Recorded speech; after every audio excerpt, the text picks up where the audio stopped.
Hello students, आपका स्वागत है इस नए वीडियो में। आज स्टूडेंट्स हम आपको इस वीडियो में प्रकाश की परिभाषा बताएंगे और प्रकाश का परावर्तन, ये दो डेफिनेशन आपको बताएंगे। तो बिना स्किप किए वीडियो को अंत तक देखोगे तो ये परिभाषा है आप लोग जान जाओगे, ठीक है। तो सबसे पहले स्टूडेंट्स हम आपको परिभाषा बताते हैं प्रकाश की। सिंपल परिभाषा कहें तो प्रकाश एक प्रकार की ऊर्जा है, ठीक है, जो आंखों को संवेदित करता है। इतनी परिभाषा स्टूडेंट्स इसमें कह सकते हो।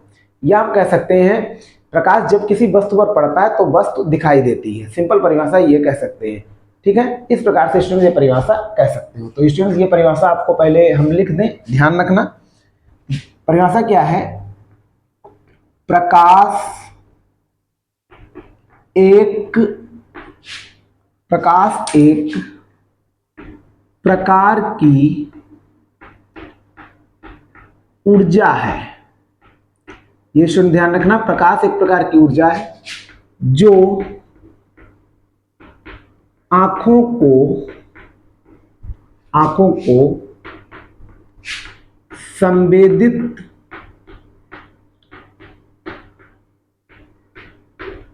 करता है, ठीक है। सिंपल ये ध्यान रखना, प्रकाश एक प्रकार की ऊर्जा है जो आंखों को संवेदित करता है। और स्टूडेंट ध्यान रखना, प्रकाश जिस वस्तु पर पड़ता है वह वस्तु दिखाई देती है, ठीक है। ये भी आप लोग ध्यान रखोगे, ठीक है। प्रकाश जिस वस्तु पर पड़ता है, प्रकाश जिस वस्तु पर पड़ता है तो वह वस्तु दिखाई देती है। सिंपल स्टूडेंट्स आप ये परिभाषा लिख सकते हो, ठीक है। प्रकाश एक प्रकार की ऊर्जा है जो आंखों को संवेदित करता है, ठीक है। प्रकाश जिस वस्तु पर पड़ता है तो वह वस्तु दिखाई देती है, ठीक है। प्रकाश जिस वस्तु पर पड़ता है तो वह वस्तु दिखाई देती है, स्टूडेंट ध्यान रखना। साथ ही साथ स्टूडेंट्स कुछ नोट में पॉइंट स्टूडेंट ध्यान रखना, आपको बता दें। प्रकाश जो है, निर्वात में प्रकाश की चाल 3 × 10⁸ मीटर/सेकेंड होती है। तो कुछ पॉइंट्स आपको लिख देते हैं, समझ जाना। निर्वात में प्रकाश की चाल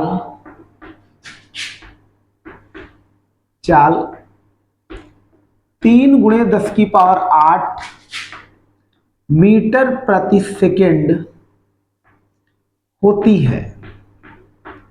ये स्टूडेंट्स आप लोग ध्यान रखना, ठीक है। दूसरा पॉइंट स्टूडेंट ध्यान रखना, जो प्रकाश है, प्रकाश की प्रकृति जो होती है, यानी प्रकाश अनुप्रस्थ प्रकृति का होता है। ये स्टूडेंट ध्यान रखना। दूसरा पॉइंट, प्रकाश अनुप्रस्थ प्रकृति का होता है। ये स्टूडेंट्स पॉइंट्स आप ध्यान रखना। एक पॉइंट और बता दें, दृश्य प्रकाश की तरंग दैर्घ्य जो होती है 3900 एंगस्ट्रॉम से 7800 एंगस्ट्रॉम के बीच होती है। ये स्टूडेंट ध्यान रखना। दृश्य प्रकाश की तरंग दैर्घ्य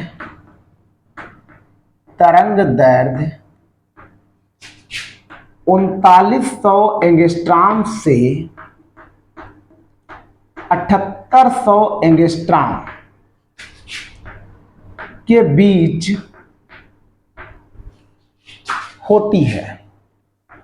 ये स्टूडेंट्स कुछ पॉइंट्स हमने नोट में लिख दिए हैं, आप लोग ध्यान रखना, ठीक है। परिभाषा काफी इजी है और ये पॉइंट कुछ हमने लिखे हैं, आप लोगों को ध्यान रखना पड़ेगा।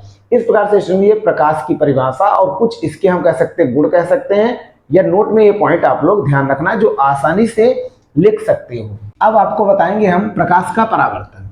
इंपॉर्टेंट है स्टूडेंट्स, 2 नंबर में पूछा जा सकता है। तो सबसे पहले समझ लीजिएगा इसकी डेफिनेशन। जब प्रकाश किसी पॉलिशदार चिकने तल पर गिरता है तो उसका अधिकांश भाग वापस लौट आता है, ठीक है। ये ध्यान रखना, यानी जब प्रकाश किसी चिकने पॉलिशदार तल पर गिरता है तो उसका अधिकांश भाग वापस लौट आता है। तो चिकने तल पर गिरने के पश्चात वापस लौटने की जो प्रक्रिया होती है उसी को बोला जाता है प्रकाश का परावर्तन। डेफिनेशन काफी इजी है स्टूडेंट, ध्यान रखना। तो सबसे पहले स्टूडेंट्स हम परिभाषा ही लिखेंगे, फिर हम एक चित्र बनाएंगे, फिर परावर्तन के नियम भी आपको बताएंगे। तो परिभाषा ध्यान रखना, जब प्रकाश किसी पालिशदार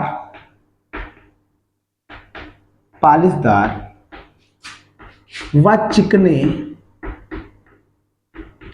चिकने तल पर गिरता है तो उसका अधिकांश भाग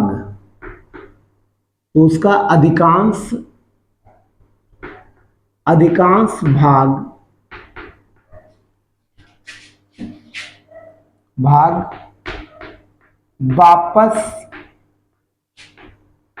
लौट आता है। ठीक है, प्रकाश के चिकने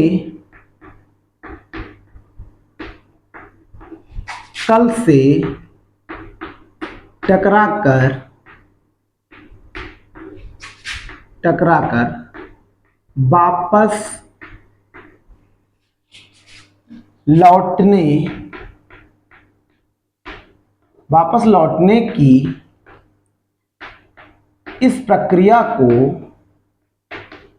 वापस लौटने की इस प्रक्रिया को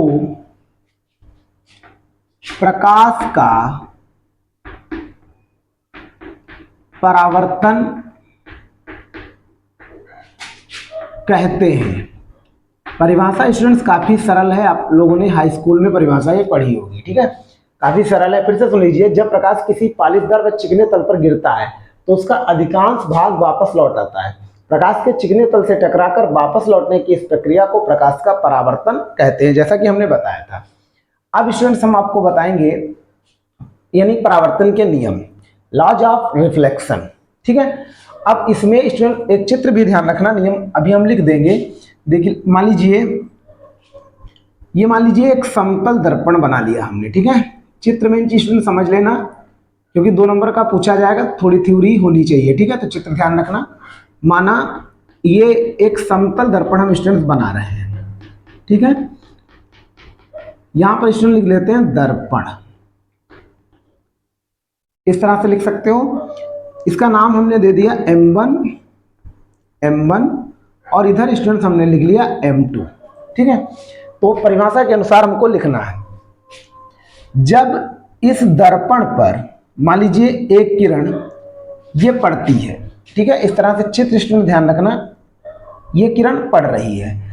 जहां पर स्टूडेंट्स ये किरण पड़ेगी उसको बोला जाएगा आपतन बिंदु, जिस बिंदु पर पड़ेगी उसको आपतन बिंदु बोला जाएगा।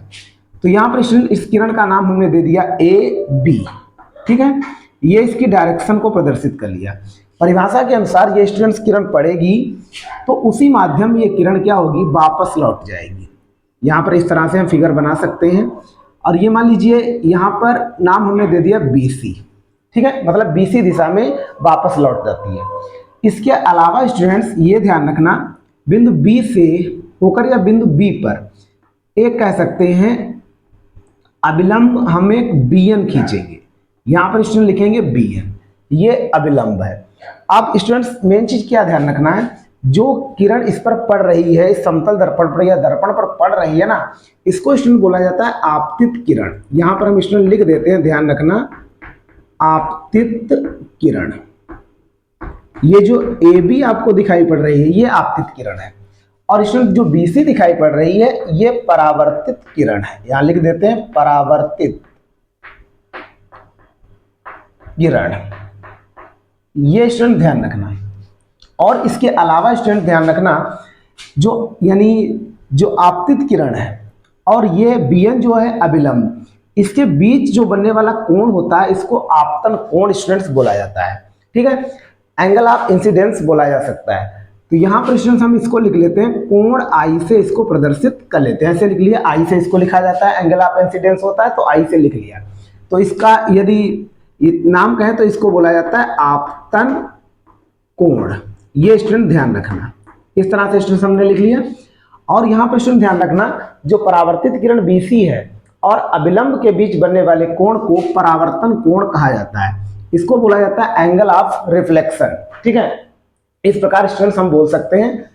तो यहां पर हम लिख लेंगे, इसको लिखा जाता है, ऐसे लिख लेंगे कोण R। ऐसे इसको प्रदर्शित स्टूडेंट्स इसको कर सकते हो आप, इस तरह से लिख लोगे। नाम की बात करें तो इसको कहा जाता है परावर्तन कोण। ये स्टूडेंट ध्यान रखना। ठीक है, ये थ्योरी आप लोग इसमें बढ़ा सकते हो। यदि पेपर में बाई चांस आ जाए कि आपतन कोण की परिभाषा लिखी है तो आप क्या लिखोगे, यानी आपतित किरण एवं अभिलंब के बीच बनने वाले कोण को आपतन कोण कहते हैं, परावर्तित किरण एवं अभिलंब के बीच बनने वाले कोण को परावर्तन कोण कहते हैं। ये स्टूडेंट चित्र इसमें आप बना सकते हो, थ्योरी अपने आप लिख सकते हो। माना कि यानी M1 M2 क्या है, एक समतल दर्पण है जिस पर AB एक किरण आपतित होती है तथा यह यानी चिकने तल से टकराकर जैसे ही इस पर पड़ती है तो ये उसी माध्यम में वापस लौट जाती है, जो निश्चित दिशा BC में मान लीजिए चली जाती है, जिसका नाम हमने BC दे दिया है। बिंदु B से एक अभिलंब BN खींचा गया है। ये स्टूडेंट ध्यान रखना। और आपतित किरण, परावर्तित किरण, आपतन कोण, परावर्तन कोण, ये डिफिनेशन आपको अभी हम समझा चुके हैं। स्टूडेंट्स हम बात करते हैं परावर्तन के नियम। ध्यान रखना स्टूडेंट्स, लिख देते हैं परावर्तन के नियम। क्या नियम स्टूडेंट्स होते हैं? इंग्लिश में इसको कहा जाता है लॉज ऑफ रिफ्लेक्शन। तो स्टूडेंट ध्यान रखना, परावर्तन के दो नियम होते हैं। लिख देते हैं परावर्तन के दो नियम हैं या दो नियम होते हैं। ये स्टूडेंट्स आप लोग ध्यान रखोगे। पहला स्टूडेंट नियम ये होता है, ध्यान रखना, आपतित किरण ठीक तथा आपतन बिंदु पर अभिलंब एवं परावर्तित किरण तीनों एक ही तल में होते हैं। पहला नियम ये हो गया। तो यही नियम हम स्टूडेंट्स लिख देते हैं। आप लोग चित्र में देख सकते हो, क्या लिखेंगे, आपतित किरण, कॉमा लगा लेंगे, आपतन बिंदु पर, आपतन बिंदु पर अभिलंब तथा परावर्तित किरण तीनों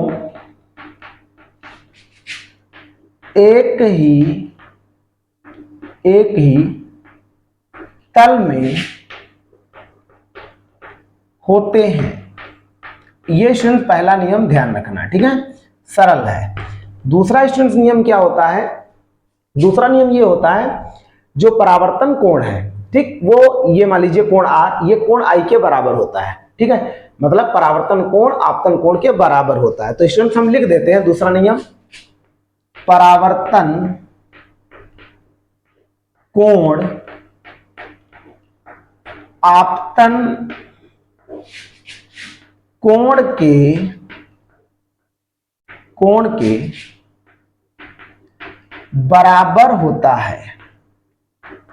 ये स्टूडेंट्स आप लोग ध्यान रखना, ठीक है। अर्थात हम लिख सकते हैं